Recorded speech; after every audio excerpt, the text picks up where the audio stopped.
Hi குட்டீஸ். வண்டுகள் பார்க்க வித்தியாசமா இருக்கும். நமக்கு அவைகளை பார்த்தா பயமா இருந்தாலும் அதுங்களை ரொம்ப பிடிக்கும் தானே. நிறைய வண்டு பொம்மைகளை கூட நாம வாங்கி விளையாடுவோம் இல்லையா? இன்னைக்கு நான் உங்களுக்கு பாத்திரம் கழுவுற ஸ்டீல் ஸ்க்ரப்பரை வச்சு ஒரு அழகான வண்டு எப்படி செய்யறதுன்னு சொல்லித்தர போறேன். வாங்க அது எப்படின்னு பார்க்கலாம். இதை செய்ய தேவையான பொருட்கள்: ஒரு ஸ்டீல் ஸ்க்ரப்பர், கொஞ்சம் வயர் கம்பி, 2 மணிகள், வயரோட மேலுறை கொஞ்சம், ஒரு சின்ன அட்டை, அவ்வளவுதான். இப்போ நாம இந்த ஸ்டீல் ஸ்க்ரப்பரை வச்சு பளபளப்பான ஒரு வண்டை செய்ய போறோம்.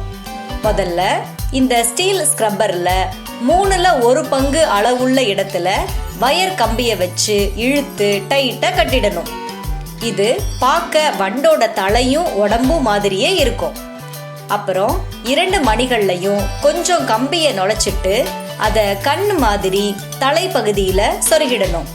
இது வண்டுக்கு அழகான தோற்றத்தை கொடுக்கும்.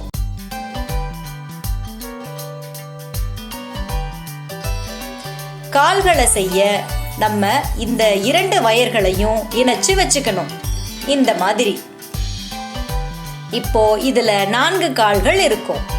வாங்க இதை வச்சு வண்டுக்கு கால்களை வைக்கலாம். நாம வச்சிருக்கிற அட்டைய வண்டோட அடிப்பக்கத்துல வச்சு அதுல இந்த வயர் கம்பிகளை சொருகி வண்டோட பக்கவாட்டு வழியா எடுத்துடணும். இப்போ இதுக்கு கால்கள் மாதிரியான தோற்றம் கிடைச்சிடுச்சு.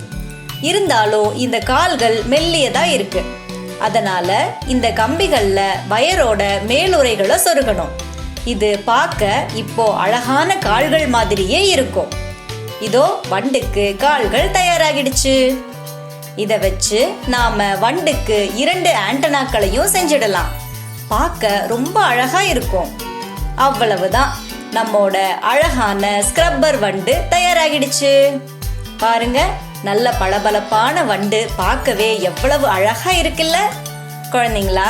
இந்த வண்டு மாதிரி உங்களுக்கு ரொம்ப பிடிச்சிருக்கும்னு நம்புறேன். நீங்களும் இந்த மாதிரி வேறு வேறு வண்டுகளை செஞ்சு பாருங்க. பாய் குட்டீஸ்.